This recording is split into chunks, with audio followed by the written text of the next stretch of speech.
My boyfriend wants to be a SoundCloud rapper. I can't take it anymore. The other day my boyfriend invited me to tag along to his studio session. In his free time he makes music with his friend who's an audio engineer. I am not a fan. Don't get me wrong. I definitely pretend to be. I always repost the things he puts up on Instagram and Twitter, but I couldn't actually give a single line from any of his songs. His voice is terrible, his lines are ridiculous, and he just pirates his beats off of YouTube. I don't know who encouraged the first average Joe to put out a mixtape on SoundCloud, but whoever they are, they deserve prison time for their impact on society. We don't need more rappers. Even if we did, I can assure you, the world is not missing out on the talent of my boyfriend. He has none. At least not for this hip-hop thing.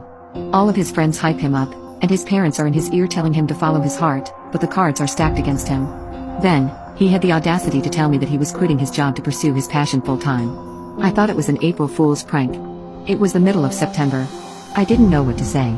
I couldn't crush him by telling him that there was no way anyone was looking for what he was selling. He valued my opinion.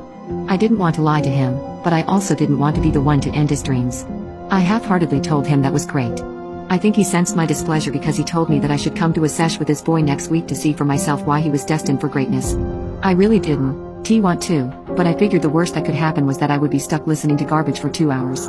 I couldn't have been more wrong. When we got to the studio I was immediately put on edge. The door was in the cut. It was blacked out and made of bulletproof glass. When we got to the front it buzzed and he pushed it open. I was hit with a wave of cold air and the pungent smell of creativity gas. His friend Squeegee was the engineer of the session. I had known Squeegee for a while and I could see that he was sorry for me. I could tell he was also a passive supporter of my boyfriend's delusions. However, all Squeegee cared about was paying rent, and I respected that. They sat me on a couch in the recording room and I watched the half-baked creative process that led to all the atrocities I heard on SoundCloud. It was truly criminal. I could see the pain on Squeegee's face as he nodded his head, pretending this was the best thing he had ever heard. I was trying to pay attention as much as I could. I was offering suggestions but they just kept shutting them down. Then my boyfriend uttered the worst bar I had ever heard in my life. I think it was something like, I told my friend to pass the gas but didn't want him to fart. At that point I was tapped out.